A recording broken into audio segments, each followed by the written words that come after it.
I see. You found our little hiding spot in the universe. Don't get too comfortable. This is a place where you will find those with an experience that's out of this world, or possibly deep within your life. I welcome you to the Oracles with James Tyson. Lean forward and listen. We will pull you into a supernatural journey with guests from around the world, each one experiencing some of the most extraordinary phenomena this wee planet has to offer. Now, here are the Oracles with James Tyson. Thank you, Liam, and thank you, listener, for tuning into this episode of the Oracles with James Tyson. I am James Tyson, and today I want to introduce you to Bob the Psychic. And if your name was Bob and you were a psychic, what a great way to introduce yourself. Hi, I'm Bob the Psychic. What do you do, Bob? Yeah, that's kind of obvious, isn't it? I'm Bob the Psychic. Bob is out of Scottsdale, Arizona, and I'm going to be with Bob at the Scottsdale Soul Summit coming up, September 12th to 15th in Scottsdale, Arizona. And I think, I'm going to be also with him, so to speak. He's going to have a booth at the International UFO Congress 2019 in Phoenix from September 4th to 8th at the Sheraton Grand Phoenix. And I will be sharing a booth there with Dr. Lynn Kitai. She is a director and producer of that documentary, The Phoenix Lights. And if you haven't seen it, you've got to go find that and watch that.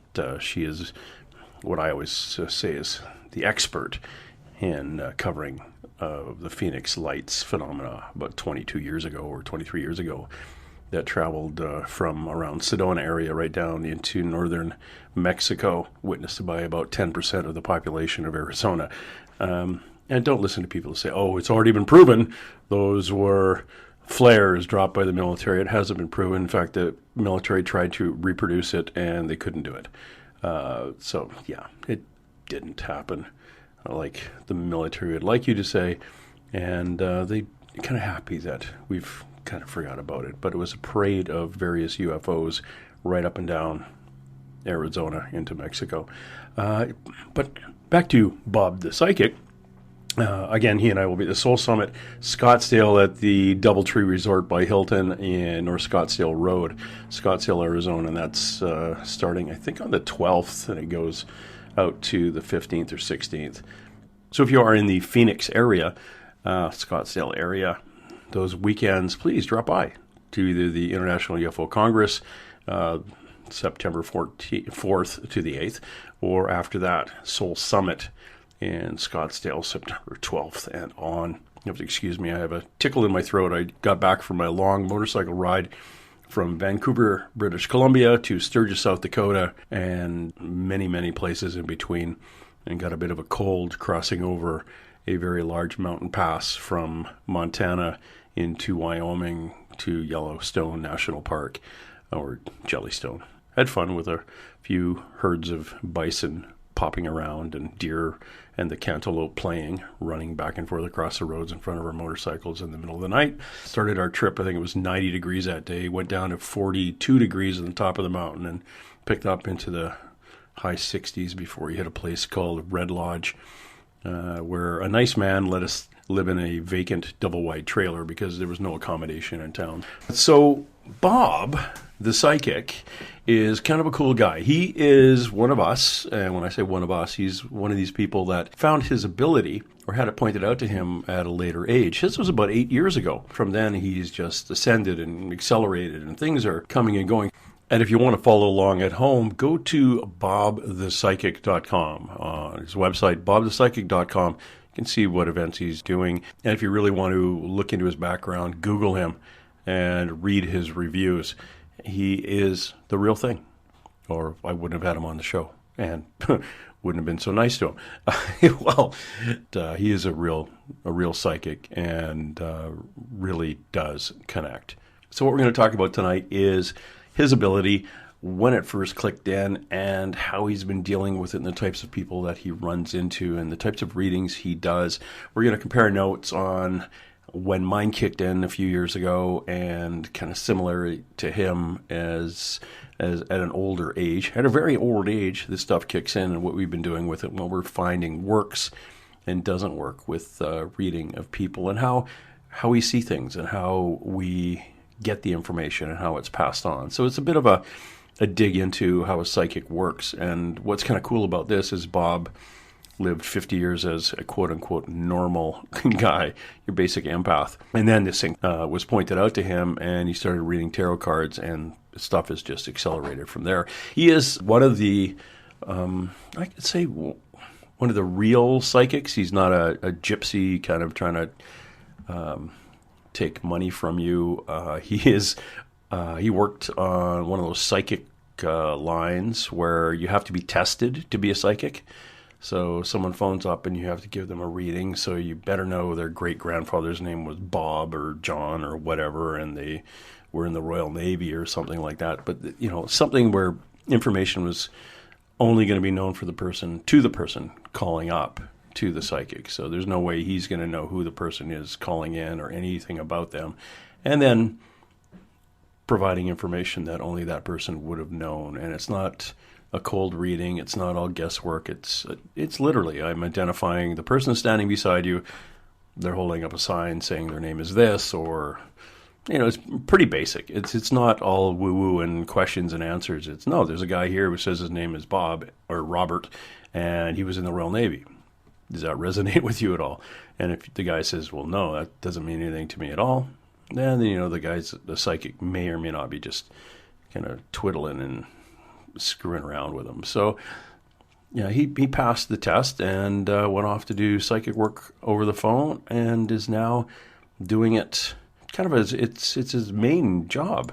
And he's having a lot of fun with it. He travels around. He does the local fairs, and he sees it as helping people, which is the best part of this. You're actually reading for people that have information coming through from a loved one at that time. And we also talk about how it's we don't get negative information like, oh my gosh, you're not going to read me and tell me that I'm going to hit by a bus tomorrow, because we don't get that info. It's not what we do. We're talking about animal communication a bit. So it's interesting. He's an interesting guy, and I hope you can put up with my voice cracking every so often, but it's I'm trying to get rid of that damn cough again. And before he falls asleep on the other end, introduce you to Bob. Bob, how are you today? I'm doing great. Thanks for having me. Oh, it's a pleasure that you're coming on, and that we're getting to hang out together down in Scottsdale, Arizona at the Soul Summit coming up in actually just a couple of weeks, first part of September, I believe. I believe right. Yeah, it's going to be fun.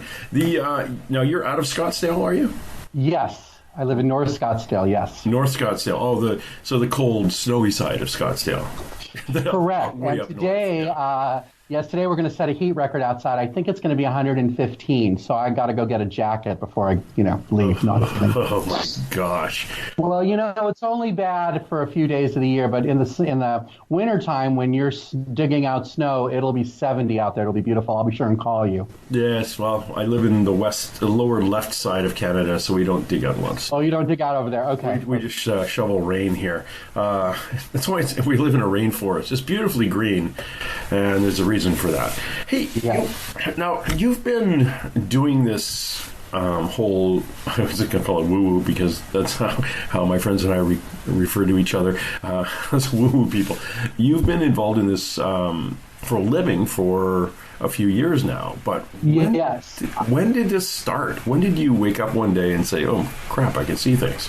Well, the way it started, believe it or not, so I am 58. It started when I was about 50. There was a psychic here in town that I would go see a couple times a year, for birthday and holiday and like the end of the year just for fun. And when I was turning 50, she said to me, hey, Bob, you have this gift. You should be giving messages. And I thought that was insane because at the time I was a fairly successful realtor selling real estate, residential real estate. And I thought that was crazy. And it was was interesting that later that same week, I went to an event at someone's house.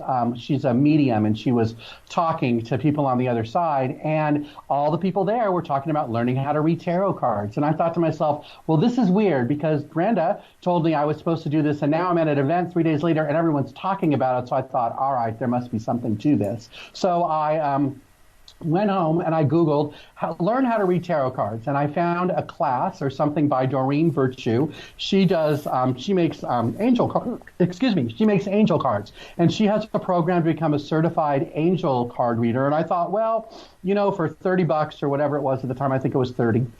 I'll give this a whirl. So in that class, they had an online class. They talked about, how to listen to your intuition and look at cards and get messages, and kind of, gave the idea that, if I flip this at the right time, or if it feels like it, it's important, I'll know it. And I thought, okay, so I'll do it. And so at the end of the class, in order to get the certified part, you had to do readings for people. And I thought, okay, well, that's insane. Who's going to believe me? I'm a realtor. So I put it on Craigslist, and I did 10. The note said, ask me any question. It's a free reading. All you need to do is tell me if you get it right, if I get it right. And I did 10 of them. 9 of them wrote me back saying, oh my gosh, that was amazing. How'd you know that? And I still didn't believe it till I guess she must have been the 9th one, wrote me back. So it was a woman who asked me, what should I do for my career? And I remember telling her, I feel like you're doing a lot of writing. You should be a doctor or nurse. Why aren't you in medical school? And she wrote me back and said, I am actually an emergency room scribe studying to be a nurse. And I thought, wow, I must really be able to do this. So then it's kind of, how everything works out in a weird way. So then I went to the local bookstore here in Phoenix to buy a deck of cards, my tarot deck. And the woman behind the counter was like, oh, you know what? I'm learning how to read the cards too. Why don't you hang out with me and my roommate, and we'll all learn together.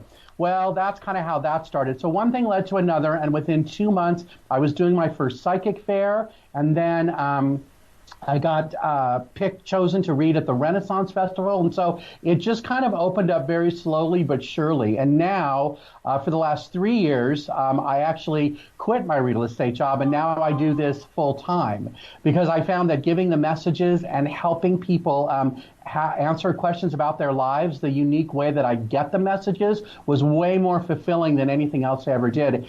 And so that's basically my story. And every day it's just more exciting than the past because I don't ever remember what I tell people in a reading because there's so many people you meet. So it's funny when they come back and they'll say, oh, you read for me last year. Don't you remember you told me blah, blah, blah? And I'll be like, no. But they'll say, yeah, you said the exact same thing. So I'm consistent in that way too. So it's just amazing, the whole thing. But that's my story. That's how I got started. And now I feel like I have a pretty successful business doing this. I do it full time, Tuesdays through Saturdays. I do 4 to 5 readings a day. I also go to all the psychic fairs and like the Soul Summit where we're going to be together. And I'm just as much out there helping people as best I can. Whatever question they have, I'm happy to answer it. Now, you're going to be at the UFO Congress too? Yes, I'm going to the UFO Congress. In fact, the UFO Congress is going to be my first convention type event like that. I've never done it before, but I have a couple friends who are going, and I'm like, all right, I'll give it a whirl, and I guess we'll meet each other at that too. So that'll be the first time I've actually sit out all day long and do that. I've done fairs, but never a multi-day event like that. So I'm excited to see how that works. Yeah, it's going to be kind of fun. I'm going to be doing that. I'll be with Dr. Lynn Kitai, who produced and directed the documentary The Phoenix Lights about the UFO parade that showed up in Phoenix over 20 years ago. Yeah. It's going to be fun. Now, you were talking about grabbing a deck of angel cards from the Doreen Virtue, who now disavows anything to do with those. Yeah, yes. She's it's interesting. I still see them for sale. All the Doreen. They're for sale everywhere. You can get them. I use them. I'm not sure why. I don't know. I haven't really followed. I know she disavowed all that, but I still get messages from them. So the way my gift works is I hold the decks in my left hand, and with my right hand I kind of like feel the card that doesn't fit, and that's the one I draw. And so. Yeah, and it works on all the decks. It doesn't to me because I have her decks. I have a bunch of people's decks because as you do this full time or the more you do it, you tend to accumulate decks. I think I have about 20 of them. I don't use them all at once, but right now I'm using 1, 2, 3, 4. I've got like 6 of them sitting here on my desk as we're talking. Actually, there's more like 8 of them. And those are the ones I seem to use during my readings. It just kind of depends. And I do notice, too, like, for example, when people come to me and they have never had a reading before, I notice that my guides kind of get me to go towards the Oracle or Angel card deck first before the tarot deck. And I feel like the reason is that the Angel or Oracle card deck has, images on it with words, so people can see the words. And so as I have my eyes closed and giving them messages, they can kind of follow along, as compared to the tarot deck that just has symbols on it, which I feel like they might not know exactly what it means, but they kind of get the gist of it after they've seen it once in the Oracle deck. It's kind of funny you say you started at 50 about 8 years ago, because that's the first time I went to see a psychic. And really? After talking to her, she said, oh, yeah, and she did Oracle cards, and she said, oh, you could do this too. And she said, you're something called an empath. And oh, yes. And it goes on and on and on. I'm looking at her going, yeah, right. But she also saw my mother was standing beside me, and she knew her name was Lexa, Lexa. And it's like, yeah, that's not going to pop out of nowhere. And she also went through a number of other things that nobody else knew, including the dead people I saw when I was a kid. And she said, yeah, they were ghosts. They were what you thought they were, but you just kind of ignored it and shook your head and walked away. And I started because I feel right now that you like hear stuff more than see it. Does that make sense? Like hear things more than see it? It's hearing is I don't know, something that's between you, like you would know what this means when you say hear it. It's like receive information. Yes. It's in your head.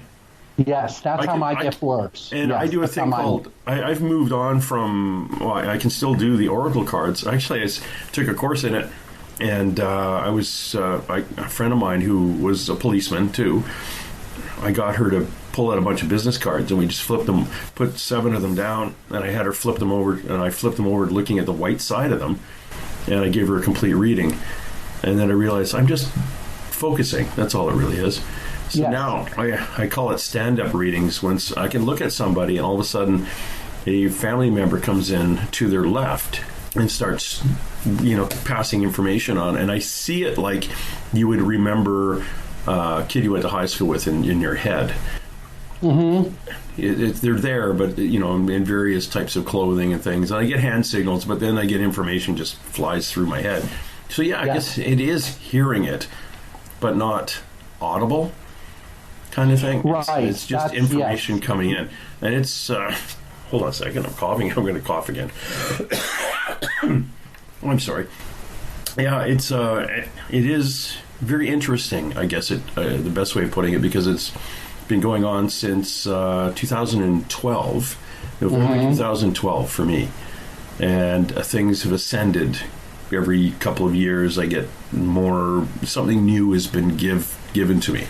Yes, that's how my gift has worked too, because when I first started, I'll admit it, I don't think I was very good, but I still got messages from the tarot cards. But now I don't even really need the cards. I mean, I use them more for the other person than for me. I just have this stone thing that I hold, and I just tell people stuff. So it is interesting that way. I mean, the cards help me kind of know what to focus on in the beginning, but after I've done a little bit with the person and I'm like used to their energy, then it just kind of flows out. But you're right about, like, when you said you saw a mom on your, whatever side that is, the left side, is that right? Yeah, because it's your left. That is the side where I notice if I see a being or sense something there when I'm doing mediumship, that it's somebody on mom's side. And if they're on the other side of your head, that's someone on your dad's side. Yeah. So that does make perfect sense to me when she popped out. And I've gotten names too like that. And the first time it happened, it just freaks me out every time. And it still does, that I still can do it. And I feel like that just keeps me grounded and grateful, because I know I don't know a lot of psychics, but not personally, but I've seen some who they know they're good and it's almost like an ego thing with them. And I've always sworn to myself I was never going to be that person. So I think that's what keeps me grounded, that when I read the cards, I never have them face up. So when I pull it, it's a surprise to me too. And at the end, when people will say, oh, wow, that was amazing, I'd still get excited that way. And I think it's that excitement and gratitude that keeps people coming to me, because definitely it's out there in the universe. I mean, I get, like I said, 4 to 5 people a day. Most of them I don't know. People do come back, but not as much as the newbies that come to me.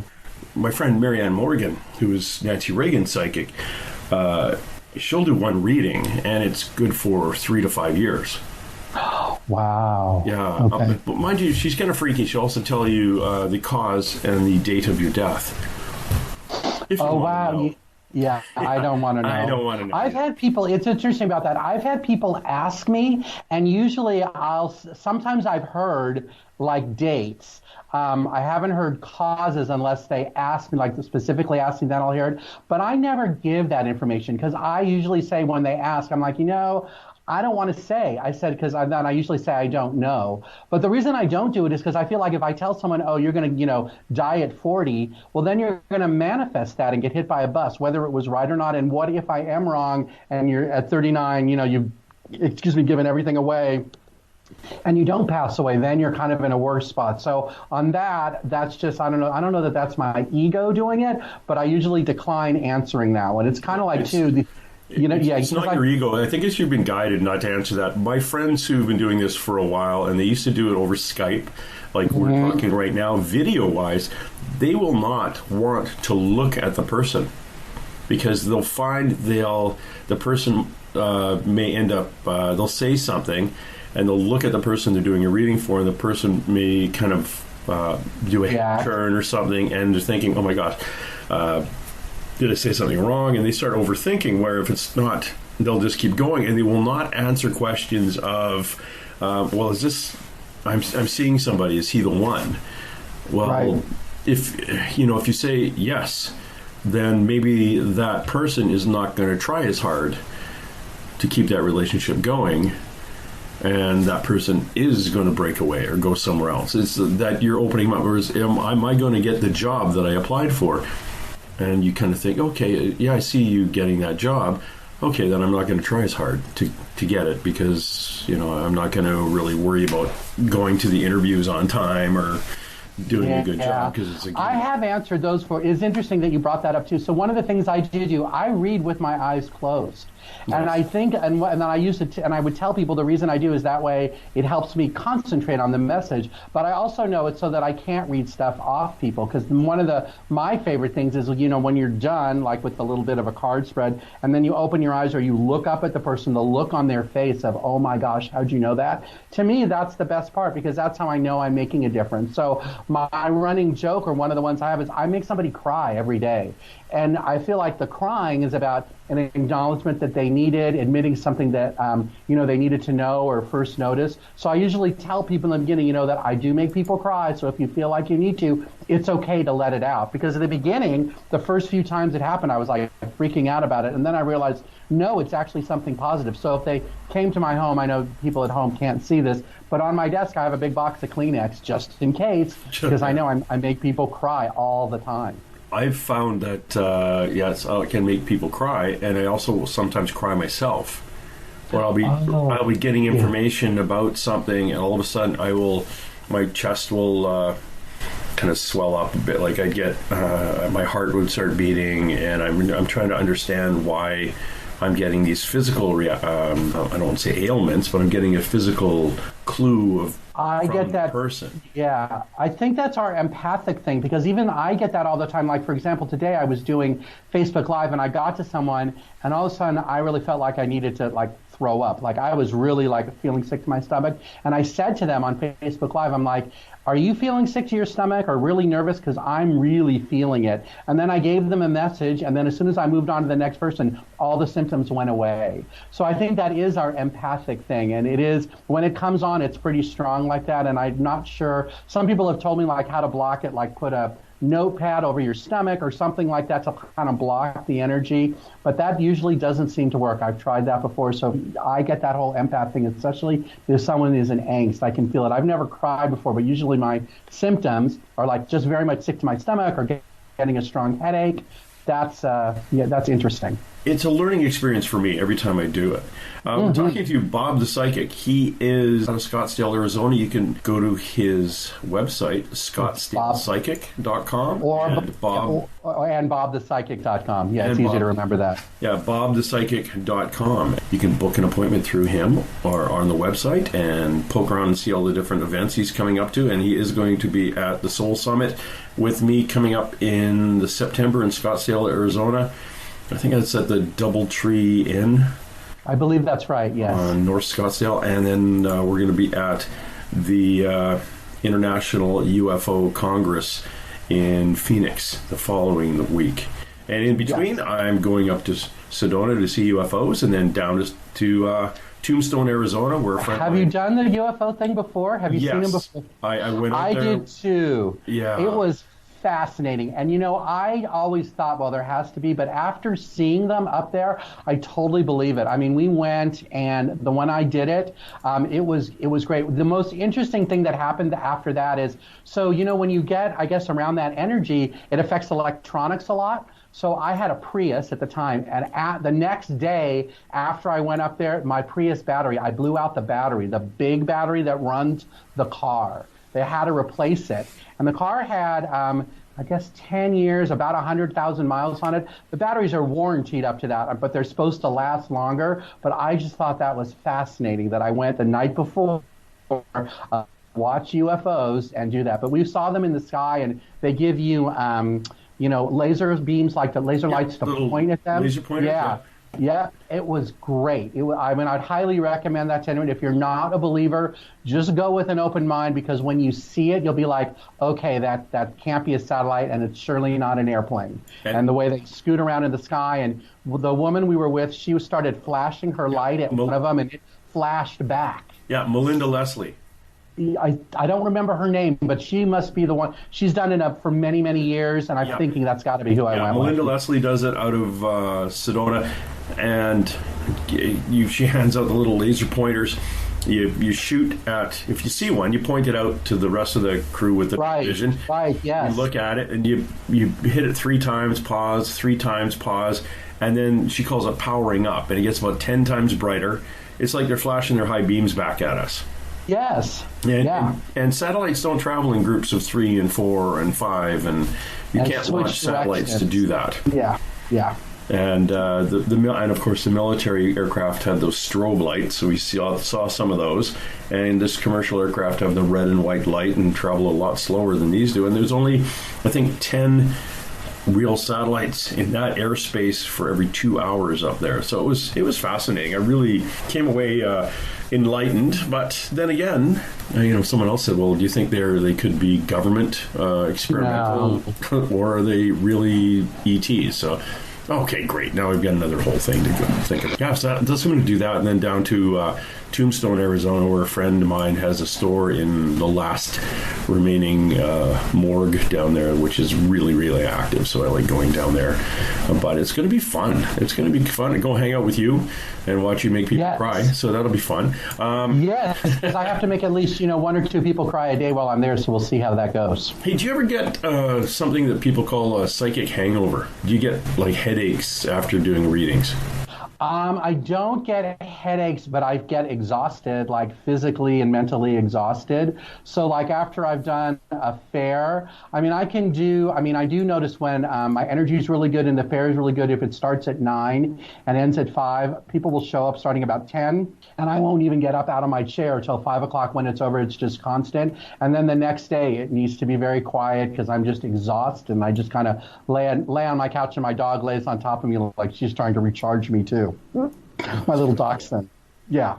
So I don't get headaches per se, but I do get that sense of exhaustion and a feeling of almost like burnout. So those 2 days a week that I take off, where I don't answer my phone and I don't do anything, that's important that I do that. In the very beginning, I did work 7 days a week. I was open all the time, and I was on a psychic line, and I did all this stuff. And after you get it out there, and you kind of like your gift grows the more you do it.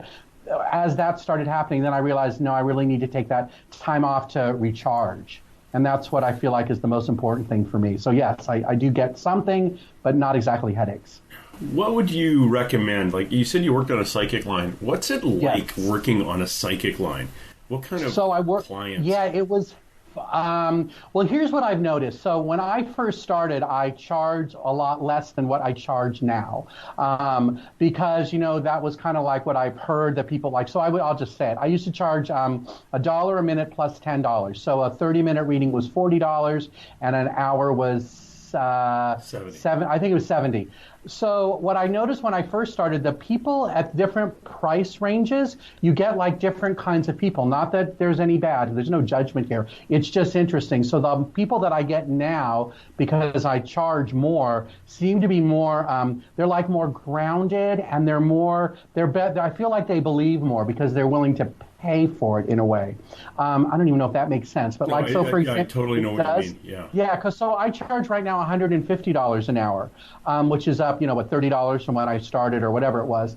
And now the people I get, I really like their energy. They keep coming back, and I'm very comfortable there. It is interesting how many people say to me, oh my gosh, you should charge more. You could totally do that. Even there was a woman I spoke with this morning, and I just sent her, I texted her the receipt from her credit card charge, and she texted me back, you should be charging twice as much. People would pay that, twice as much. So I think it's interesting that I get those kind of messages, and she's very intuitive and psychic. She was saying stuff to me that, oh yeah, she totally has the gift. And I told her she didn't really believe that she did, but then I kind of pointed out, no, you do, because you wouldn't have known that about me if you didn't, have the gift. So I don't even know where we were going with this, but that's kind of about how much psychic line on how. Oh, psychic line. Okay, so here's what that was like. So for the psychic line, it was called. Oh, I don't even remember, but it was very inexpensive for the people to call, and they paid us about, I want to say I made $20 an hour. So for a 15-minute reading, I got $5, and the company got, I don't even know if they were charging $2 a minute. I think it was less than that. But the people who call, the questions weren't as like, I want to say as deep as like stuff about themselves. Like I would get questions about, is my boyfriend cheating? Let's see, am I going to get a job? Those kind of questions, not like really deep, more spiritual questions that I get now that my price range is higher. But it was fun, though, doing it. I mean, the phone kept ringing, and I did get people telling me after I'd been on it for a couple months that I was the best one they talked to. Cool. Take that with a grain of salt. I mean, who knows? Because there were a bunch of people on it, so how do you know that? Yeah. And the other one, the one that I was on that I know all the people were really good. They weren't gypsies or people who, were just trying to make stuff up. It was called Best American Psychics. I was on that for a year. That one was very good. And the only reason I got off of those is because I realized I could do it myself and not have to pay someone else to do it, and I could market for myself and do all that. And that's the only reason I stopped on that one. If I was going to go back to being on a psychic line, I would probably go back to that one, because I really like the fact that they test you to make sure it's real, and that all the other people around them or all the people other around, you can Google and see what they are, and they're all very much gifted. It was much different than the first psychic line that I was on. Yeah, those ones where you're actually tested by somebody, they seem to be the more, I give them a lot more credit, and yes, I give them a lot more time. And by testing, just for people who don't know how they test a psychic, what they do is they'll have you call and they'll have somebody call you that you don't know, and then give them a reading and tell them stuff and see what happens. And you just treat them as though they're a client. And I did it, I think I only had to do it once. But I think I did surprise them, and that's why they said, okay, yeah, you can be on the line. I would assume they do turn people down or turn people away somehow. Or if there are people who aren't sure of their gift, then why would you want to be tested? To me, the testing was kind of like, oh, this is intriguing. Maybe I'll try it and see if it works. That was kind of my thought going into it, because I thought, well, this is cool. Let's just see what happens. Yeah, that's kind of cool. There's a store in my community here in my town or city. It's called White Lotus Divine Healing, and I go there for energy healing and Reiki and things like that, because I've got a wonky back. And I actually had a psychic and one of the girls there come and clear a whole whack of stuff out of my house. Long story, but we had to open a portal and send all sorts of stuff out of here and crossover. Oh, wow. Crossover things that weren't human, or move things out of here that weren't human. We had a portal come actually in the house, which was opened by a house guest we had, which was, she moved her out of apartment because it was so haunted, and she realized it wasn't just the apartment, it was her. She was a lightning rod for all this stuff, and she opened a portal here, and we had slaves from the eastern seaboard of the United States popping up here in Western Canada out of a portal. Really? One guy was on fire. I had psychics trying to get in there remotely, and Skeeter Wellhouse, the psychic I use for clearing ghosts out of other people's houses, she couldn't get into the room. She says, "There's too much smoke, I keep coughing." And the psychic that came to the house, she goes, "Oh," without knowing all this, she said, "There's somebody burning in there. There's an actual person on fire." And his daughter and wife, who also died in the fire, came and crossed him over. And with those kind of things, we had I think it was 13 in a room down there. We had 4 elemental beings helping get these things out, and a girl we call Annie, who's a ghost in the house, who just kind of pointed things out to us. And then we had to seal it up. So that was kind of cool. Anyway, this is the woo-woo store that I go to, and they basically, you can go there and have readings and book appointments. And I walked in, and I ended up looking at the girl behind the counter, and I looked at her and I said, "There's a lady just standing beside you," and passed a whole whack of information on. And she looked at me and said, "Hey, would you like to do readings here?" I said, "Really? No, I don't do readings for money. I am off. I did it one time. I used to, when I first started with the cards, I guess I was really good at it. One of the top card readers in the area told a local shop that she worked at that I was good at it, and I got a phone call to come in and replace her one day. And it was surprising because it was, I think it was $120 per reading, and the store got 20 and I got 100, and I thought, that's a lot of money for 35 minutes of just passing information on. And I felt really bad about taking it. So now I don't do that. I can walk down the street, and then somebody will, it's like somebody jumping up and down saying, come over here, I need to talk to my human here and pass on some information. And that's happened to me too. That's happened to me a few times. Most recently, this is my most interesting story about that. So I did a high school graduation party 2 years ago, and then I did this. Then the next was this year. So this year, there were people there, and this girl walks by. I'm like, oh my gosh, I have a message for her. And I called her over, and she was going to ASU, Arizona State University here. And I told her whatever it is I said. And she said to me, when I was done, she goes, 2 years ago at the other party, you told me the exact same thing verbatim. And I'm like, really? She goes, yeah. And she didn't come up to me for a reading or anything, but it was funny that I got, oh my gosh, I'm supposed to tell her something, and I told her the exact same thing. I don't remember what it is I told her because, now I don't remember. But I thought that was interesting. But you're right about how you meet people and you're just supposed to tell them stuff. It happens to me a lot too. In the beginning, I used to tell people stuff when I would hear it. And then I work part-time at a department store over here doing customer service. And there was a woman who came up, and I heard in my head, tell her whatever it is, I don't remember. And I said, by the way, I'm a psychic, and this is a message for you. And she looked at me like I was just insane. And so I decided after that, don't do that. Yeah. So now I kind of wait. If people come up and ask if they have a message, I give it. But normally I don't just walk up to people and go, hey, by the way. I don't normally do that. Yeah, because usually, and my gift kind of turns off too. So in my reading room, which you can see here, the blue room as I call it, that's the only place I do readings in my apartment. I don't do any other work or anything else here. And then in the other rooms is where I, do everything else. So that way, this room is just for that energy. So I think that keeps it clear too. And one more funny thing I had to share with you. So when you were talking about the ghosts in the house and smelling the burning, I have gotten, since I've become a medium, if people come and they want to do mediumship, I know because they'll put it on the little checklist when they book with me. But I usually don't look at it till they're sitting in front of me. But what'll happen is their guide or whoever it is they want to talk to will show up before. And the way I'll know they're here is if they used to smoke, I smell it. Or if my dog starts looking around or looking at something and wagging her tail, she does that. So that's true. That's happened to me. But the funniest thing my dog does is when I have people coming over, she will, about 10 minutes before they're supposed to be here, she will stand up by the door like she's ready to go outside. And I'll open the door and she just walks out to the front of the building, sits there and looks. It's not like she's running to the grass or the stones to, pee on or anything. No, she's waiting for the person to show up. It's fascinating that my dog does the same thing. And the craziest thing about that was when the person that I'm dating, when I first met her and she came over the first time, I knew what her car looked and all that. Carly, my dog, did not. And so I was standing out in front, Carly standing there next to me, and Maria, she pulls into the parking lot, and there are 3 cars. There's one in front of her car, and one behind. Carly looks up and starts running towards the middle court, towards her. Had never met her, had no idea who she was, but she knew that person was coming to see me.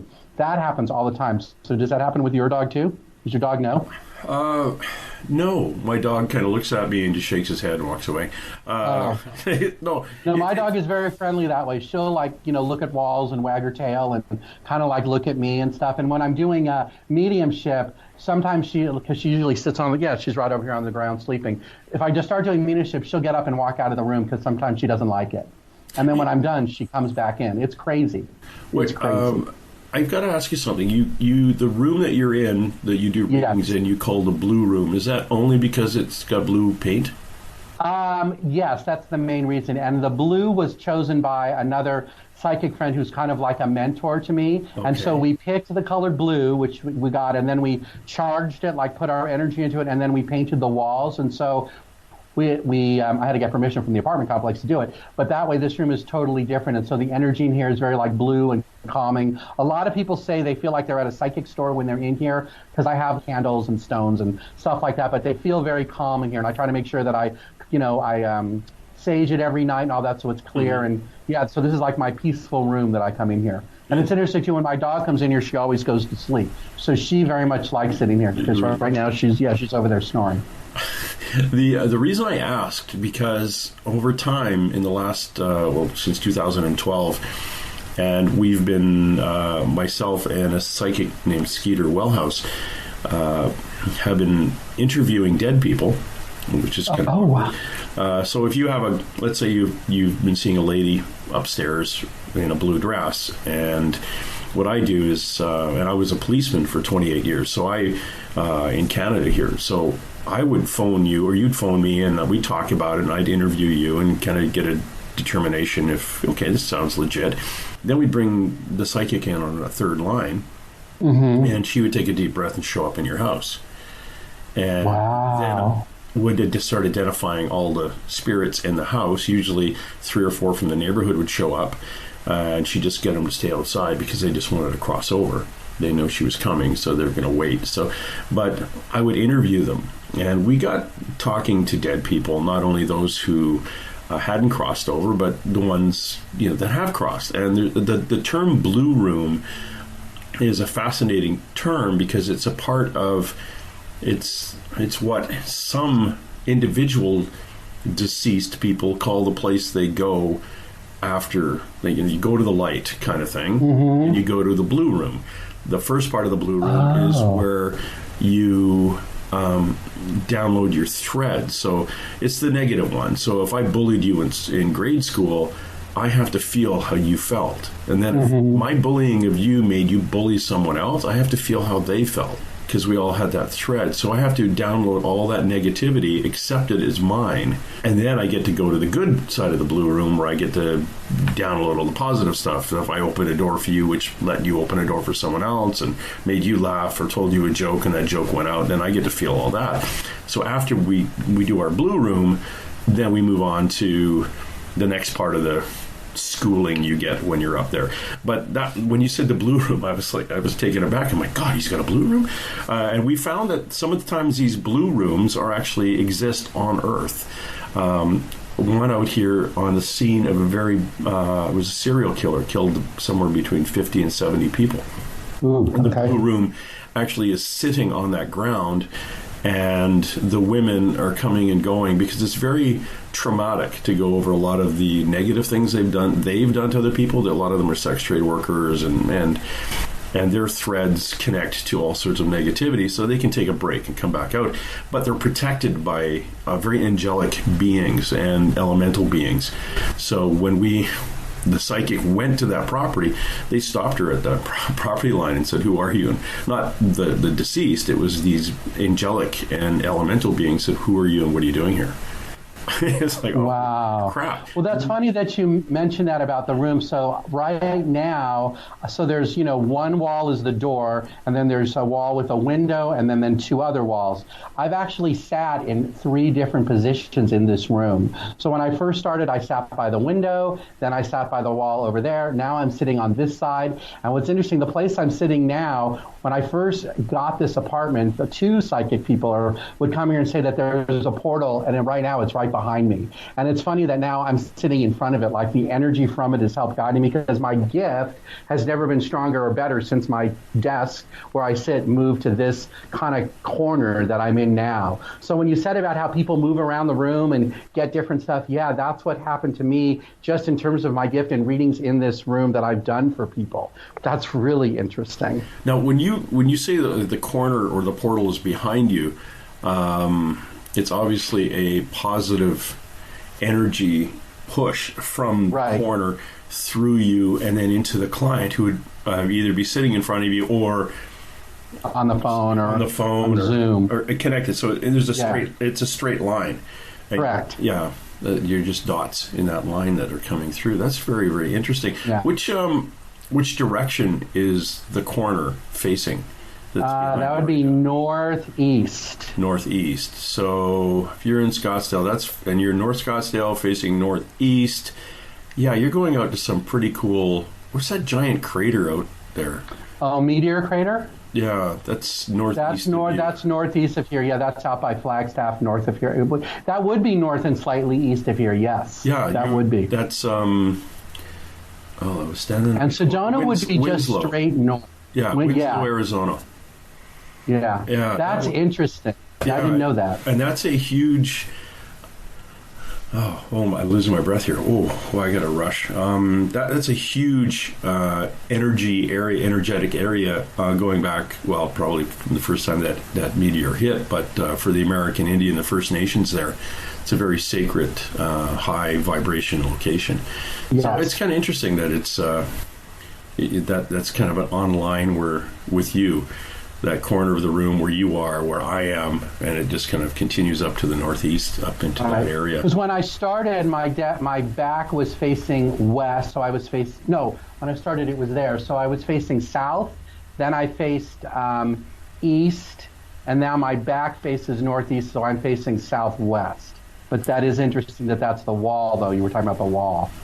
Psychic Bob, how long have you been down in Phoenix and Scottsdale? I've lived here since 1996. So 96. So yeah. I'm trying to think, when was that? Were you there for the Phoenix Lights? Yes, and here's a funny story about that. So in a previous life, I actually worked in television. I was a television newscast producer, and I produced the 10 o'clock news. So on the night when the lights hit, that was our lead story, and we had people calling in and chasing after that. And so I very much remember that, and remember seeing people talking about it and reporters and all that going out there and seeing it. I don't remember if I don't think I went outside and looked at it or saw it, but I know I was producing the news that night. So I totally remember all that stuff. And I do believe that some of the archival whatever footage that's in that documentary might have been from the newscast I did, because I feel like that I was in that somehow. I was involved in it, but I would have just written the words. I wasn't the one on TV. Yeah, that was that is March 13th, 1997. Yes, I was in TV then. I was working at the ABC affiliate here in town, Channel 15. Yeah, it's basically. I'm just kind of going through this now. Unidentified flying objects observed in the skies over U.S. states of Arizona, Nevada, and the Mexican state of Sonora that day. Right.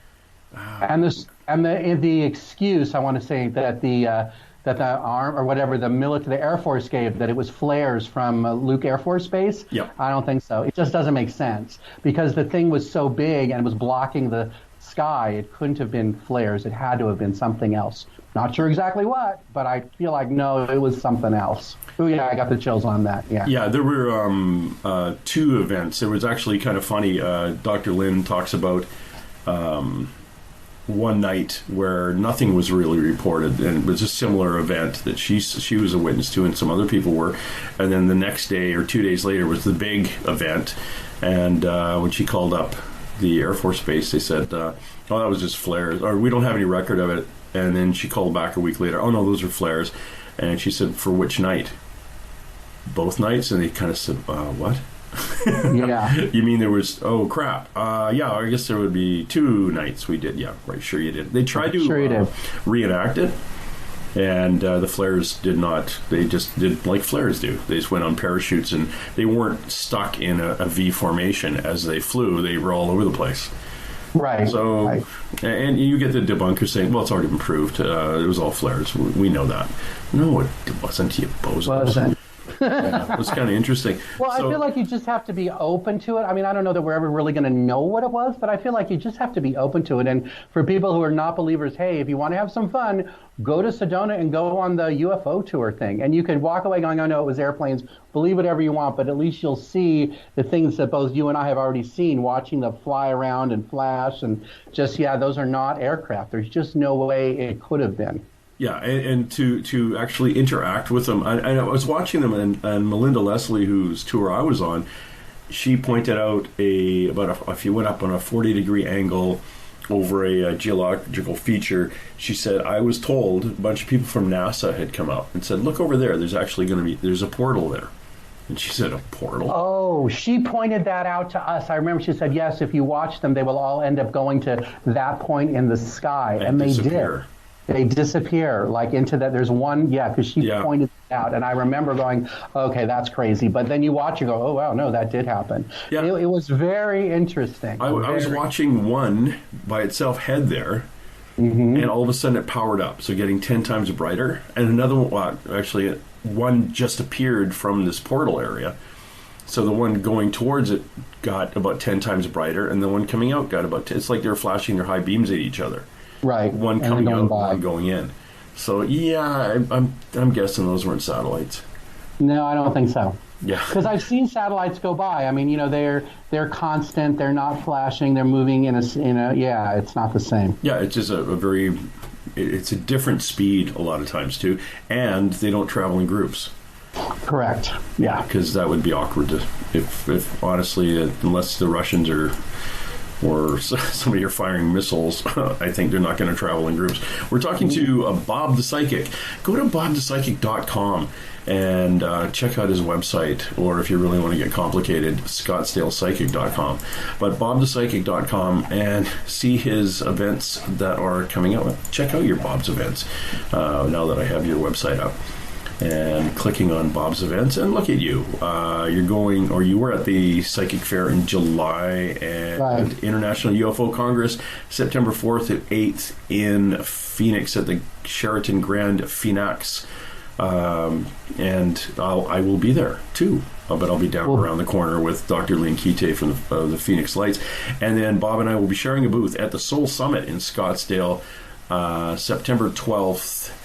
And that goes on. Yeah, I just put that on there. So, yeah those are the right dates. I just put that there. December 12th to the 15th-ish, somewhere like that. And then you're, what is this? The Phoenix First Friday Art Walk. Oh, that's kind of cool. So every, the first Friday of every month, the city of Phoenix puts on something called the First Friday Art Walk. So it's in downtown Phoenix I'm near 4th Street and Roosevelt. So it's a very artsy district is what I want to say, and thousands of people show up for the first Friday to walk around. There's outdoor food booths and vendors and all sorts of stuff. So I have been in a parking lot there by one of the restaurants. The parking lot is full of other vendors selling jewelry, and there's what else do they sell? A guy selling robots, canned robots, to raise money for the homeless. But I've been doing that since the very beginning when I found out about her. And so that's just kind of fun, and I get a huge line there. I have a lot of regulars, and so every month I'm at that for sure. You can find me there. Although this month there's a conflict, because I think the UFO conference is on First Friday, so I won't be there for September, and that'll be the first month I've missed it in 2 or 3 years because I go every month. Yeah. They'll be looking for you there. People will be, but that's okay. I made arrangements for another psychic to be there. And it's kind of funny. When I did that the last time I missed, people would come up and say, "Where is he? I don't want to talk to you." She told me 4 or 5 people came up to her, and I was like, "Oh, wow, I'm sorry." She just started laughing. She's like, "Yeah, that's pretty funny if you have a crowd that loves you that much." I'm like, well, I guess I must be good at this. I don't know. Hopefully they're going to check your website and find out where you're going to be at the Soul Summit, because the Soul Summit's going to be, I think, interesting. I've never been to one before, but it's kind of got our kind of people there. So yes, and I recognize some of the names there, and I've met some of those people, so I know some of them, like, in passing. So I feel like it will be good energy there. Yeah, really good. And then in October 6th, you're at the Phoenix Psychic Fair. Correct. So there's 2 psychic fairs here in town. One of them is called the Phoenix Psychic Fair, and the other one is called Embrace Your Journey Psychic Fair. So the Phoenix Psychic Fair, and what they do is both of them, sometimes they're in the same month, but usually they're not. So there's 8 of them. Each one puts on 4. So every month or 2, you can come find me at a psychic fair. Right now, August, it's really hot, so they don't do psychic fairs in August, but they do pick up in September. There'll be one in November and December, especially towards the end of the year and beginning of next year. Wow.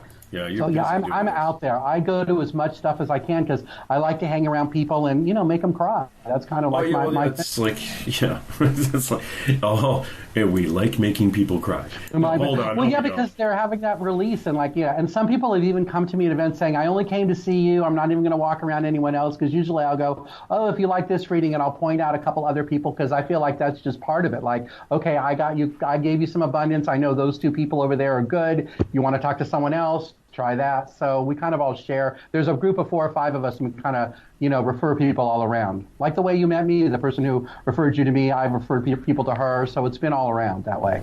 Oh yeah, it's all.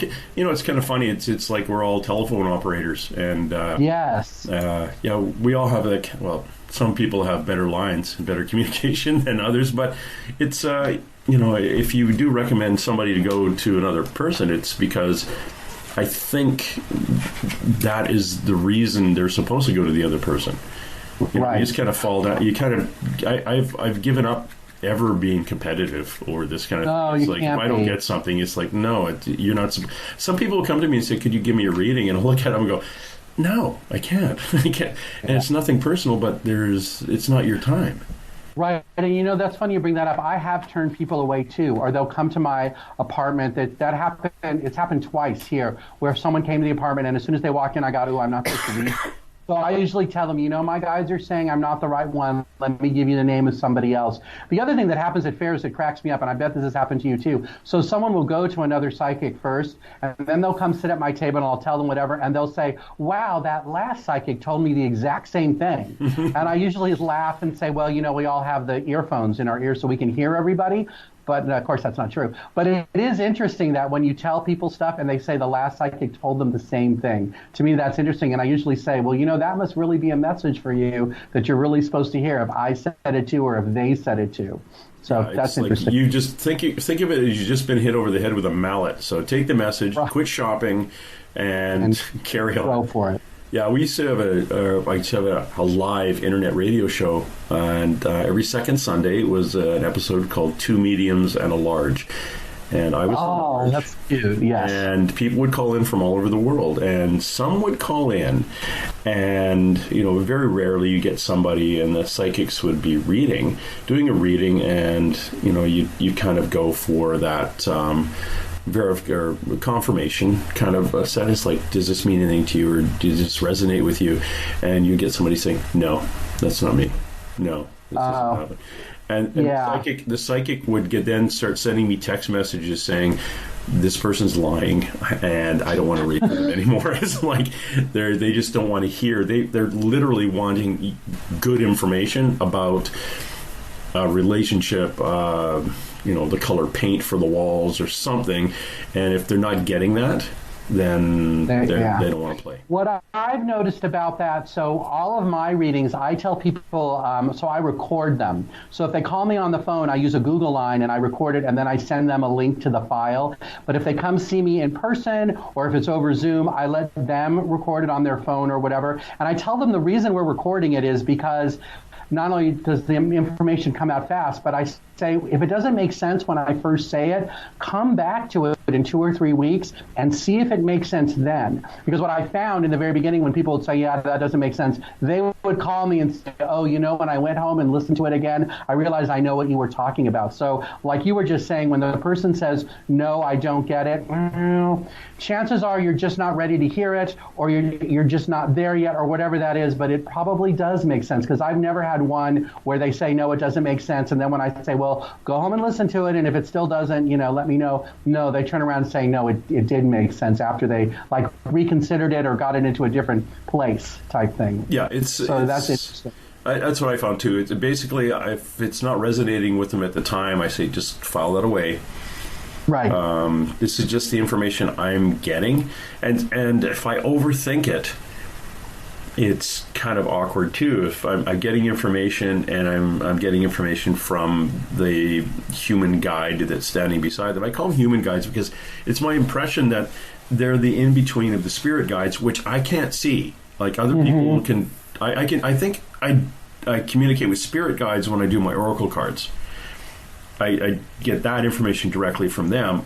I think when I'm doing this stand-up where the human comes through, they're the in-between. They're the gut feeling, the hair on the back of the neck. It's quicker for the spirit guides to give information to them to fire it into the human, the alive person, the living relative, than it is for the guide to reach down in vibration and have the living reach up in vibration to connect.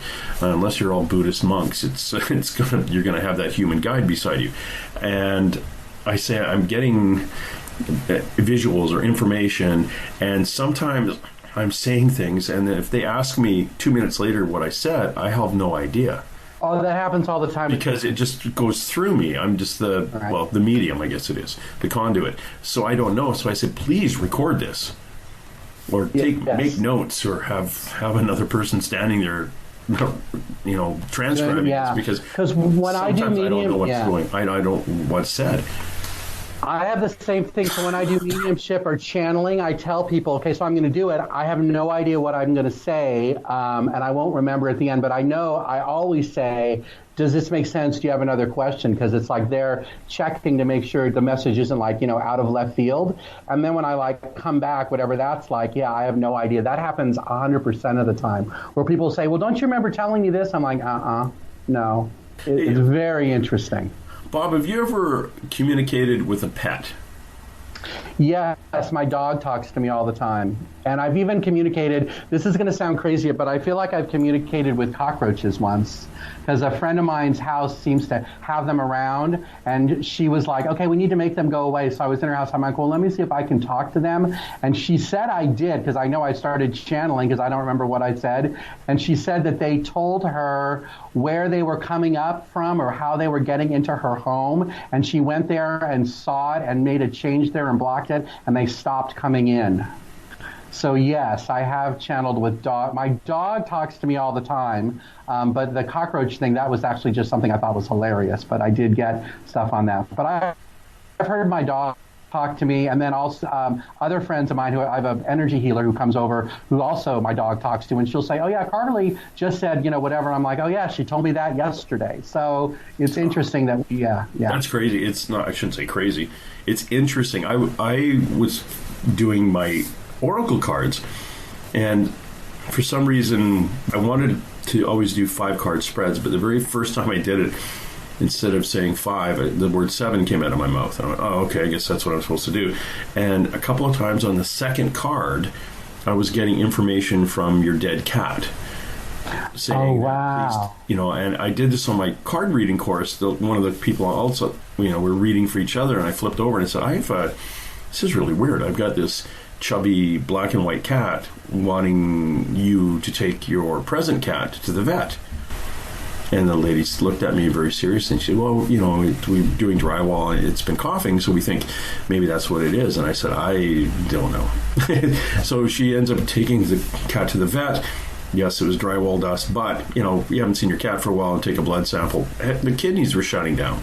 And if they didn't take the cat to the vet at that time, they would either have to put the cat down or be spending hundreds and hundreds of dollars on vet bills or medication. But there was a change of diet, fixed it. So she was all giddy, come back 2 weeks later for the rest of the course. Oh, this is what happened. And I said, oh, that's really cool. And then one of the other people said, so you're an animal communicator? I said, no. And they all looked at me and said, you got a message from an animal. And oh, crap, I guess I am. But I don't get anything. I do Reiki on my dog because he's got an appliance in his rear right knee, and it's arthritic on him. I would love to be able to communicate with him a lot of times because he'll just stare at me when he wants something. And it's like, well, write it down and tell me what's going on here. Use your opposable thumbs to do something. Type it. But, I try, but I don't get anything, hear anything. I don't know how to. Yeah, he can't. He hasn't figured it out, is what I heard on that. By the way, I just have to ask you one weird question. So, did you do Reiki on the dog yesterday? No, but I had. And I know Bob the Psychic. It's like. Well, I didn't really know how to start because it's kind of interesting. So because since I was in real estate, I didn't want to use my last name because I thought it would be weird if your psychic was a realtor or your realtor is a psychic. So that's kind of how I keep them apart. So the people that I work for now, I'm a broker for a new home developer. They know and they don't care, but I don't mix it up. So that way people won't be able to figure out that if they have a real estate thing or some issue comes up, they won't, see that I'm a psychic too. So that way there's no weird questions or anything about it. They just think it's funny. But then I'll go to their office and I'll say something to someone and they'll be like, oh my God, you're right. So yeah, that's great. You don't come up and say, oh, this is not going to be the home for you. No, I don't. This will be the home for you. Or what was that? The poltergeist where they... Yeah, because I thought it would be weird if I started... Yeah, if I started telling people this was their home and not... I mean, I remember when I was selling residential real estate, I would know whether it was home, but that was before I discovered this gift and all that. But I would know when we walked into the home whether we were going to write an offer before the client knew. Yeah, that happened all the time. Kind of at the beginning of this epiphany for me, my ex and I were looking for a home, and we walked into a house and we walked in the living room and we had to leave. It was the creepiest thing. And then I checked with a psychic. I gave her two psychics. I gave them the address of the house, and they said, "Oh yeah, there's a person buried on the grounds under the room you were in." And it would have been somebody from 100 years ago, but eventually the house was built on top of where they had died. It was like, okay, either that or it was somebody murdered and buried in the concrete. But who knows? We didn't buy the house anyway. What's the name of that guy in the? Oh my God, who's supposed to be buried in the end zone at the football stadium? I can't remember. Anyways, the Union. That's guy. what I was just thinking. Yeah. Whatever his name was. Yeah. Are my listeners jumping up and down, going, "No, I know they're all going, Jimmy Hoffa." That's right, Jimmy Hoffa. That's what I was thinking of. Yeah. So look, all your listeners are psychic too, if they knew that. No, I'm kidding. But anyway. what listeners plural? Are you kidding? My listener, I refer to him as him, her as. Here's this thing. I'm going to run something by you because you're psychic. I've got this. I like to travel around and go to, I was in the international. Well, I'm going to your town for a couple of conferences. I go down to Tombstone and I go up to Sedona and I bounce around and off to Gettysburg, Pennsylvania, and do the ghost tours there and UFO conferences and events. And what I did is I set up a thing on Patreon. Are you familiar with that? No, I just found it today when I was looking at you, but I saw that, so I just was going to go look into it. But I've not. So what it is if you like the podcast, I ask people to go to my website at theoracleswithjamestyson.com and click on the Patreon link. And for a $3 a month donation, you end up getting your name put into. When I get a few more people, I'll be drawing a name once a month for a psychic reading. Another name once a month for past life regression, another one once a month for an astrological chart. And then when I get to 2,222 people, which is a crap load of money, and I don't need it because I'm retired, I will draw a name once a month for a trip for two. And let's say you like ghosts, and I'll send you to Gettysburg and airfare accommodation and car rental and hook you up with the ghost tours there. And if you like UFOs, I'll send you to a UFO conference. Either like one's coming up in Dallas, Alien Con in Dallas. We got the International UFO Congress in Phoenix. So I'll send a person and whoever they want to bring, airfare, accommodations, car rental down there. And if I max out at my 3,500 people, those trips end up going international. So that's what I'd like to do. And then I could kind of hang out with them and go with those tours. I'm just hoping eventually in the next year or so, some people. I heard no through all of that, but I'm not sure. I feel like setting up the trip is going to be too hard, or there's something about the trip itself. It's not about the number of people or the money or whatever the membership thing that you're doing. But I don't know that you're going to do that. I feel like you're going to find something else of value for them instead of the trip. But I am not sure what it is, because when you were talking about the trips, I heard no on that. Yeah, because so I don't know if people are supposed to pay to go, or I did get. It's interesting when you talk about the international thing. I heard no on doing it for free, but I feel like you might lead an international trip of some sort, like taking people some places. Yeah, but I feel like they're going to pay to go to it. I mean, it might be a reduced rate of some sort, but I feel like they have to have some kind of like skin in the game on that. The other ones, when you were doing I'm going to draw a name, that I got. Oh yeah, that's really good, because that's just like giving back. But the trip thing, I feel like I'm not sure. I got no, so I'm just going to go with I'm not sure that that's the right. Because one of the things too is if I draw somebody's name and I've got X amount of $1,000 in the bank, and the trip, as long as I don't make it a prize, because then it's taxable in the U.S. Oh, right? Okay. If I say I drew your name, Bob.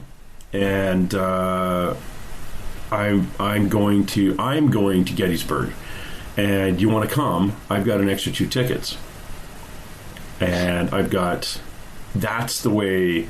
So I heard yes on that. Yeah, so I heard yes on that. Yeah, so it's us going as opposed to here's a gift, because if I gift it, it's taxable. Right. And that's yes. I keep hearing no on the gift. Okay, I got yes when you go, no on the gift thing, because I feel like the reason you have to go is that that way they know what they're going to actually do what they say they're going to do, if that makes any sense. Yep. Like they're really going to. Yeah.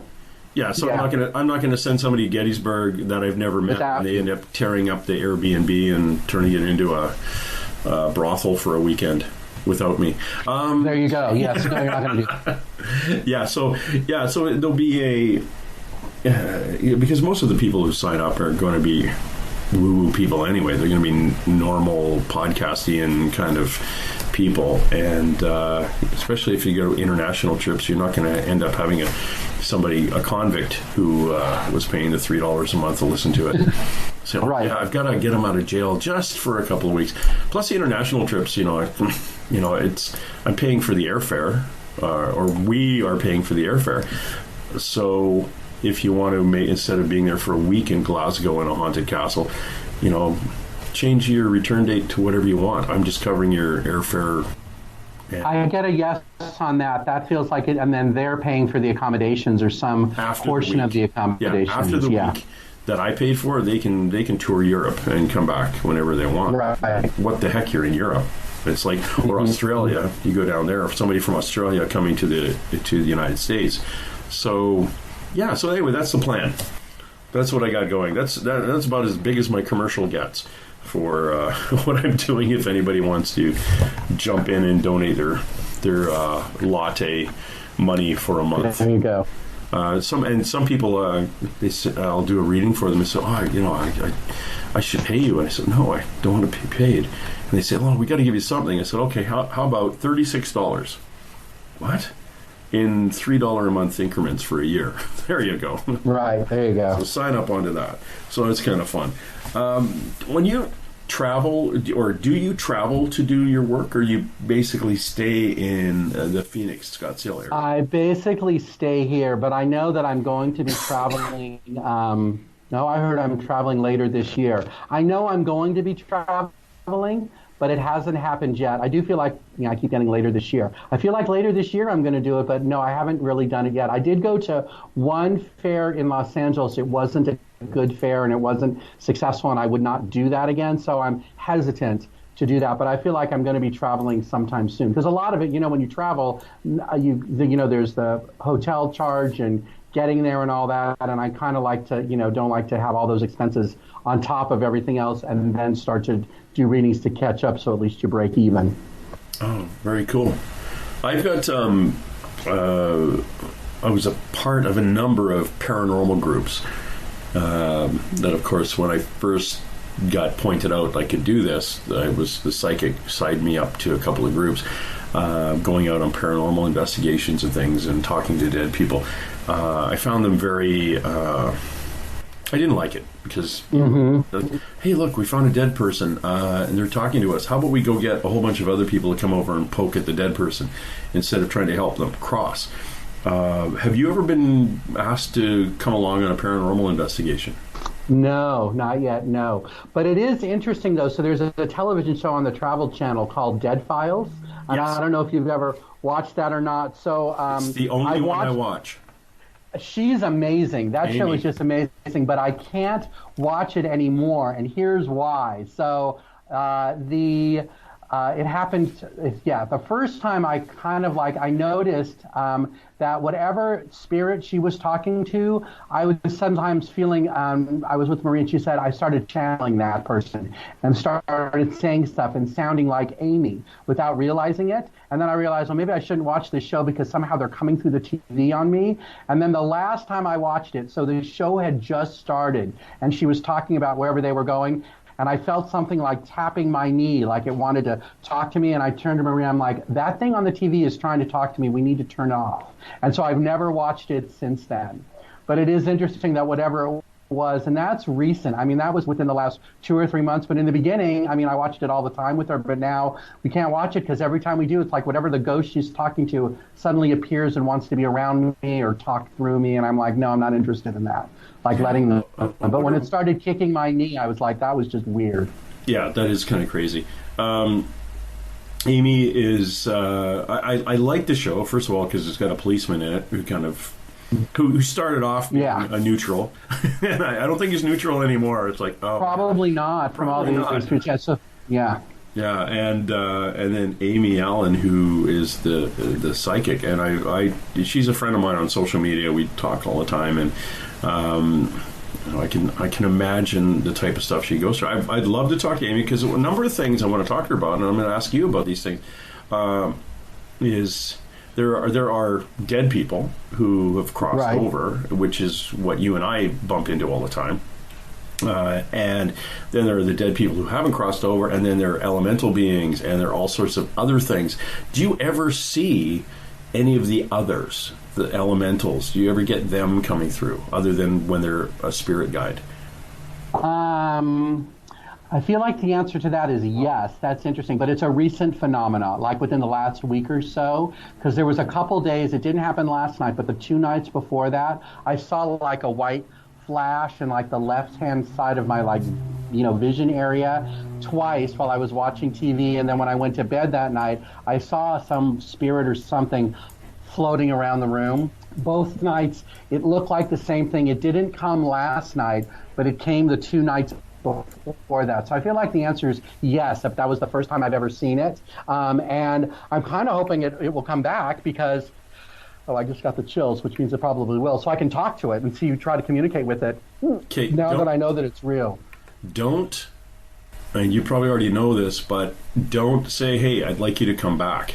Because once you've invited them in and it ends up being negative, it's really hard to get rid of. Oh, I don't feel like, I asked one of my psychic, the one who I talked about, when the beings are here, she said it's not negative. She got that it wasn't. So it's the house guest that I had eventually had a fellow peek in her door once, and she said, "Well, come on in. I don't know, talk to. Why are you here?"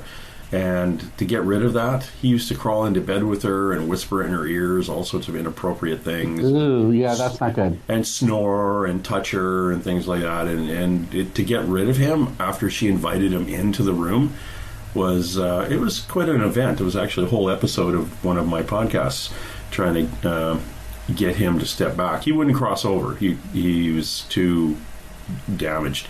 And it was pretty hectic trying to deal with that guy. I get the typical empath, between 3 and 4:30 in the morning. You wake up and yes, build. I usually build the bubble. Other than having kids who ignore the rules of the bubble coming in. I had one in Oregon who called me daddy in the middle of the night and scared the bejiggers out of me. And then down in Tombstone, Arizona, I had a kid grab my hand, pull it down, and then he took off under the bed and went thump, thump, thump under the bed. I was mad because I had built this little bubble, said, and nobody bother me, this is my time. But kids ignore that. They don't know the rules, damn it. So They came through. I do wake up that thing at 4 o'clock in the morning, like you said, and also when it's a full moon, like this last week, there was a full moon. And I did not sleep well either of those 2 nights. And that's a recent thing, too. That didn't start happening, I want to say, within the last year, when I realized I have a night it's hard to sleep because it's a full moon. And that, I feel like since I've become like awoken or whatever they call it, whatever we are now, woo-woo, that causes that. But the waking up at 4 o'clock in the morning, that happens occasionally, too. That's good to know. I thought I was the only one. It wasn't related to this. So that's funny now that it happened to you. Okay. Well, it's one of the things that I find and what I found when I got pointed out this empath thing is that within a month, I could look at somebody and go, oh, you're one of us. You're an empath. Oh. I could literally walk up to them and say, do you still wake up between 3 and 4:30 in the morning? And did you have a lot of anxiety as a kid? And people are looking at me like, who are you and how do you know all this stuff? Well, the anxiety is because we take on our friends' problems. And we wake up between 3 and 4:30 because the veil thins between us and them.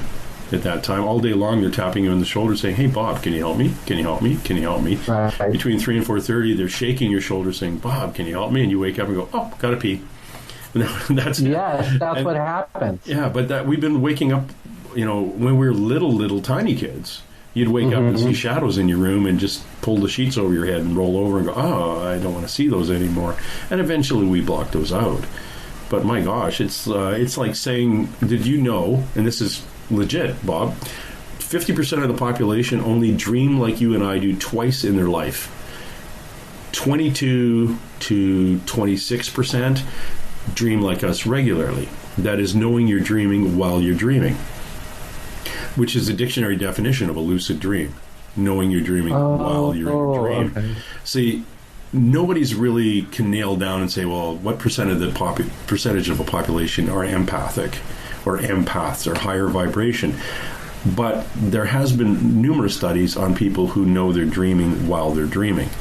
And depending on who's done the study, they can go anywhere from 25% to 39% of the population, or 22 to 23 to 24% of the population, depending on which study you follow. But I would say to you that those are empaths. If you know you're dreaming when you're dreaming, that's us. That's only us. So we're not only 5% of the population like they used to say. We are 25% and growing every time somebody gets that tap on the shoulder and say, hey, did you know? Right. It's only us. And then no one's, and people are learning to put a word on it, on who they are. And that's all it is. It's just label. It's a label. But it's just in people that are just a bit of a higher vibration. That's interesting. Okay, yeah, because I do know when I'm dreaming that I am dreaming. That's true. I do kind of know that. And then I'll realize, when something keeps happening, like, okay, I know this is just a dream, so it'll be okay, that kind of thing. But I didn't know that. Oh, excuse me.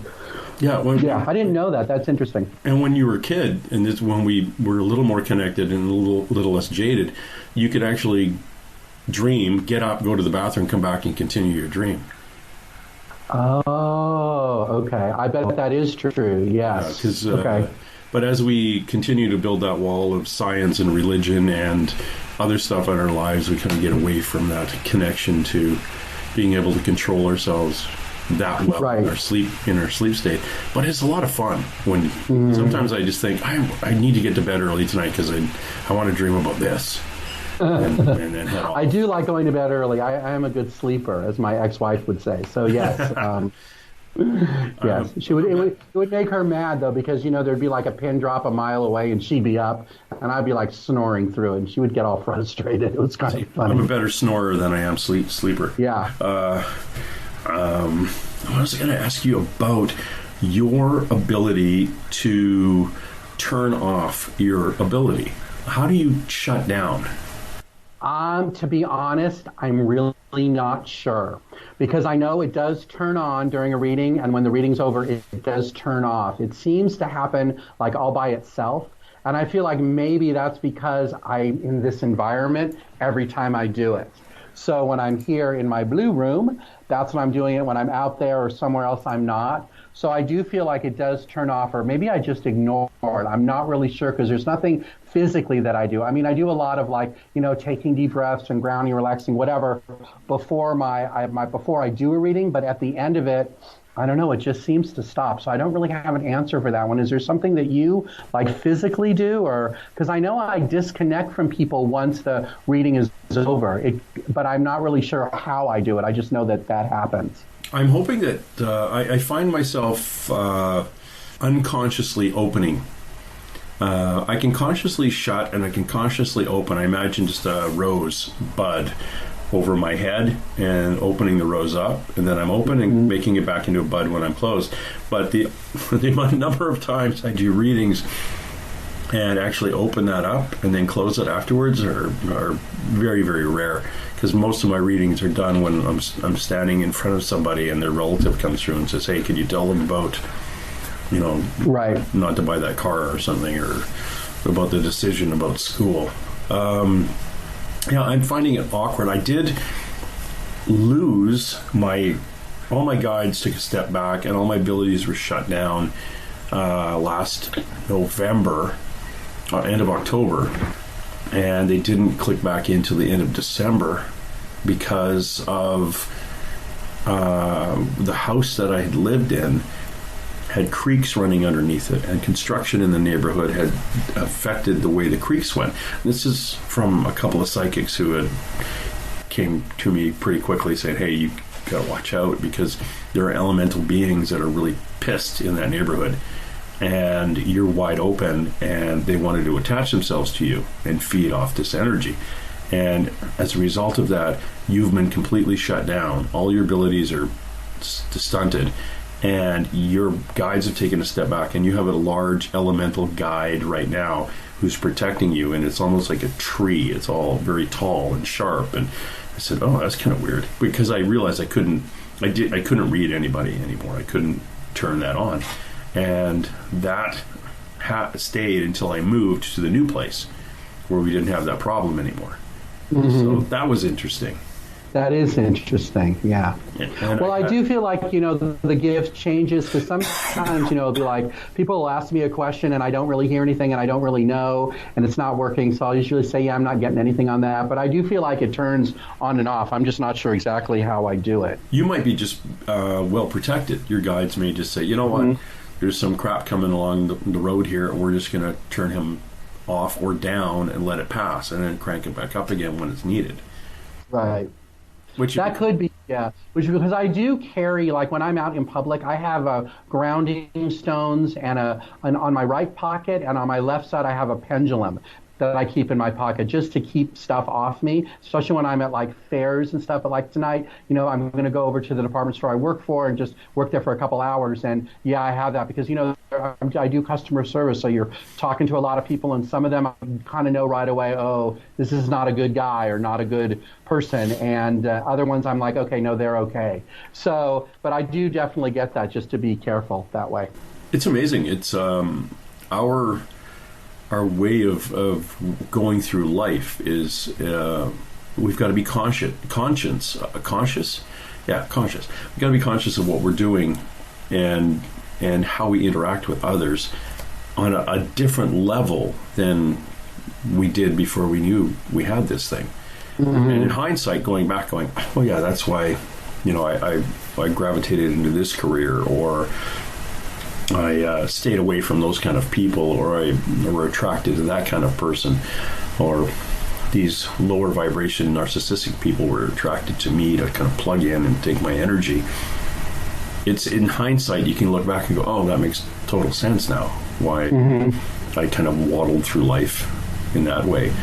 As a policeman, when I interviewed somebody who robbed a bank because they were drug addicted, they're sitting in my interview room at a really low point, wondering if they're going to get dope sick or not, and not wanting to talk to other investigators. And when I walk in and sit down beside them, they just want to tell me their entire life story, because they're tapping into this vibration while they're in a very low point, and I'm a high vibration. Yeah, that makes sense to me too. I do feel like I attract people, especially now when we were talking earlier about, the price or how much I charge. Like, those people are just like higher vibration. It's not a good or a bad thing. It just is. So yeah. Somebody who wants a reading, or it's their time for a reading, they will find their way to get that much. To the person they're supposed to be. Yeah. Yeah, and people say that money is energy, and it should always be flowing. It should always move. It's not the money itself, but it's the ability to make that decision. Now you've got this much money. Okay, I'm going to make that decision. I will get the reading. When you've got $2 and you're at walking on a boardwalk in Brighton in England with all the tents filled with gypsies who are third-generation scammers. Not all of them. Right. Okay. Not all of them. Let me just say that. Not all of them, but most of them. Most of them, yeah. Yeah. That's going to be a little bit different. They're going to tell you what you want to hear, and off you went and make you happy. But not that... Here's one for you. I've never got negative things about people, like you're going to fall off this. I never do either. And people always will say to me, I've heard this more than once, oh, do you only say good things, or will you tell me the truth if you hear something bad? And I say, I'm going to tell you whatever I get. I said, but I will tell you, I don't normally get anything bad or negative, because I never get negative stuff either. Yeah. And I feel like people who have been to psychics and they tell them all this negative stuff, I just kind of wonder, well, how real they are, or what's their motivation behind doing that, unless they're trying to scam them, saying, oh, pay me $5,000 and I'll go light candles in Sedona for you, which is ridiculous. And I know there is a psychic here in town who does that, because I've met some of her, survivors, as I like to call them, because they'll come and see me and they'll be like, oh my God, you told me all this stuff. It feels right. The other person did that. And I'm like, well, that's my first warning. When they want money from you, yes, say no. Because I'll never do that. I'll never do that. And that's, we have, in this part of Canada, we have they were from Africa. They were people who claimed to be psychic, or whatever their term was, and they were preying on their community that moved out here. And they were doing that thing, well, if you give me $800 a month, I will assure the demons never come to your house again. Oh, wow. That would be nice. Wow. Okay. Pay their rent. Awesome. Yeah. So basically, So here we go. We're going to get that done and get 5 or 6 of those going. And it's a good You're good to go. And they got arrested. So, which is a good thing. But I don't get negative things from, about people. I get guidance. I get, you have a decision to make. It's coming up, in a month or two. And usually about the decision is, is they already know the answer. You already know what the answer is. Right. You just have to take the step, because go with your gut feeling, because your gut feeling is all your guides coming in, and that's your gut feeling. They're going, yeah, do that. And then we fall back into our, free will. Yeah. Damn free will. Talking no, that's true, and I feel like that goes back to the very beginning when I was talking about making people cry. Yeah, because they know they need to do it, and I'm sitting here saying, well, this is what I heard, and sometimes I don't even know what I said that made them feel that way or whatever, but I can tell, because I do it with my eyes closed, and then when I open my eyes, that sense of relief on their face and how their face changes from the beginning of the thing to the very end, when they look more like at peace and more grounded and more guided. And to me, I'm like, okay, I did my job. I did what I was supposed to do. I helped them. Now I'm ready to help somebody else. But it's totally what you're talking about. Yeah, and I find that they have to. It's like when I saw my psychic for the first time, who knew my mother's name was Lexa. And first of all, knowing, how did she know not only she passed, how did she identify her, and how did she describe her standing over my left shoulder? Okay. Yeah. So, and then describing 3 challenges I was going through at work that no one else knew. And then I looked at her and said, okay, now everything out of your mouth has got to be factual. Right. And so I think when we're doing our readings, we're getting that information. If the person is a little bit on the fence about, is this going to be truthful or not, we are given a whole bunch of information that only they would know. To prove it. it. And then after that person clicks in that, okay, this is legit, then then the reading happens. Right, and with me, what I noticed too, so I'll hear in my head like, okay, let the client, the person sitting in front, pick 4 cards after I've given a message, and they'll pick the cards that either they say the same thing or they were ones that I already picked, and they're, the whole deck is spread in front of them. What are the odds of them picking? But I feel like that's to reinforce whatever it is I said, because now you're the one picking them and getting the same messages. It has nothing to do with me. This is all about you. So yes, that I agree with that 100%. That's true too. It happens all the time. Yeah, and it happens more now too for me because like my gift is different now than it was say a year ago. So now it's even more. It's like, because you're right, as like a rose over your head, as it opens and blooms more and more stuff comes in and more people come in, and it's just so fascinating to me because I know a year from now my gift will be bigger and bolder than it is now because that's how it always has been. And to me that's great because that just means I'll be able to help more people and give them more guidance and have more things to say. One of the things that I found when I was at the Alien Con in LA, I had never spoken to people from, or I never did readings for people who had Central American, South American, or Mexican, or American Indian heritage, close heritage. So okay. I'm looking at somebody, and like their grandmother comes through, and then behind them is this tall shaman-looking fellow who's not saying a word, just standing about 10 feet behind them. And I said, what? This is kind of weird, but this is what I see. Yeah, the woman who helped me, who did the painting in here, her name is Sharon. She always tells me that there's a shaman behind me, a tall Native American guy. He might be 6 feet tall, but he's very broad shoulders. And every time she's here, he's like, oh yeah, he's standing there by the TV, watching you, making sure all is well. And it's funny, as you started seeing that, I just kind of saw something kind of pop through the wall, like behind the camera over there. Same thing, looked like a shaman thing. So it's definitely, there's stuff going on. So that's so interesting. Can I ask you about your guy? Does he have, now I'm for my listener, I'm kind of imagining a headband, just a headband, but not feathers, but it's almost like, or if it's a feather, it's not sticking out of it, it's going, it's holding them in the middle of the feather, like halfway. It looks to me like leaves, like they're beads, not feathers, but beads is what the headband looks like. There is a feather though, it's on that side. As I'm looking at him, it's on this side of him, but it's a little tiny feather. It looks like it's white.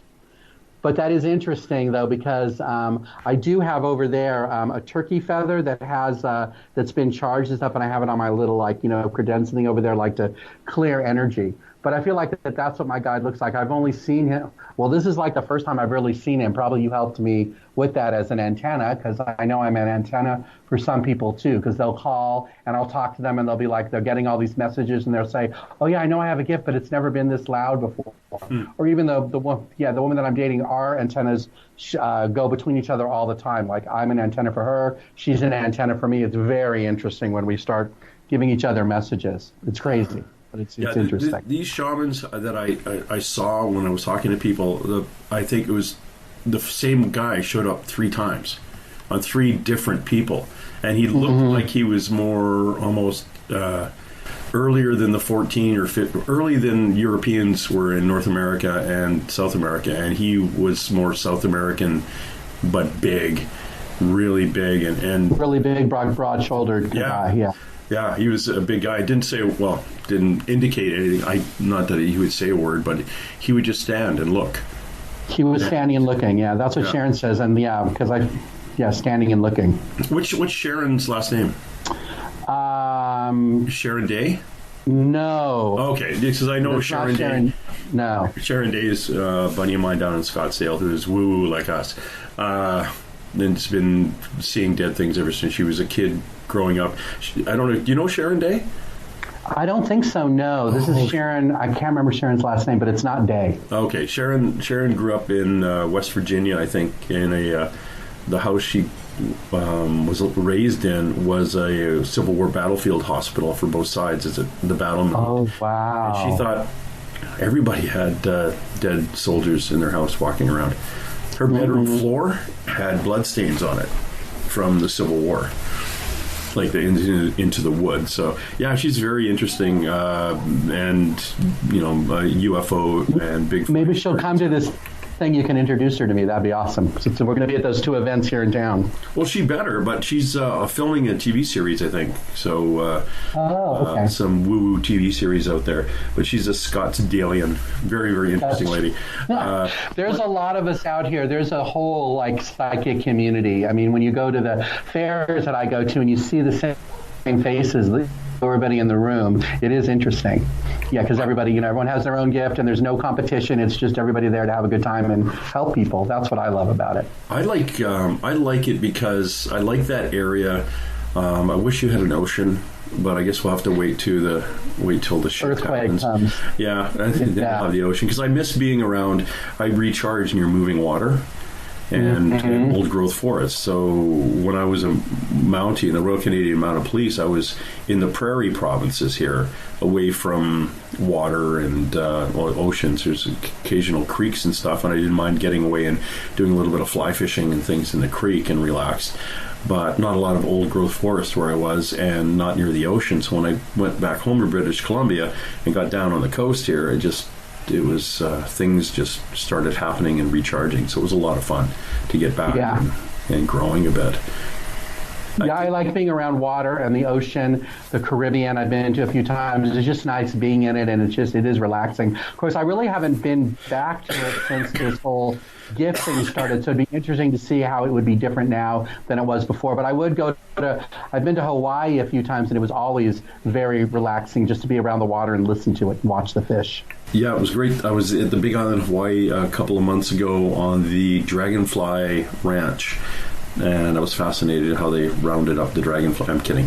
But it's a lady there has a very holistic drop-in area. They've got a wonderful labyrinth and everything. They grow their own food, and very, very interesting there. And it was just very magical and very uplifting, recharging. You could stand on the lanai and look down a couple of miles to the ocean and watching it moving, and amongst the trees. It was a really, really energetic place and a lot of fun. I always joke around it was the Big Island of Hawaii, and pick up a piece of black lava and saying, this is supposed to be grounding, it comes from the earth. I felt really grounded since I've been here. And then the camera pans back and I'm in the middle of a giant lava field. So it was quite a grounding place, actually. It was wonderful. Yeah. Bob, that would be cool. I'm going to let you go now because you have to start your day. Goodness. I do. I have readings starting in about half an hour. I've got 4 of them today, a regular day here at the worldwide headquarters of Bob the Psychic, as I like to call it. So, yeah. Worldwide headquarters of Bob the Psychic in Scottsdale, There Arizona. you go. In North Scottsdale. There you go. So please go to his website, Bob the Psychic. Bob, thank you very much for giving me the time, and I really look forward to seeing you in a couple of weeks at the Soul Summit and at the International UFO Congress. Yes, I look forward to seeing that too. Yeah, and hopefully. Perfect. Yes, I look forward to seeing you there too. Yeah. All right. And thanks again. And this has been fun. And we'll. Hey! Let's be careful out there. Far over the snow, what are those voices?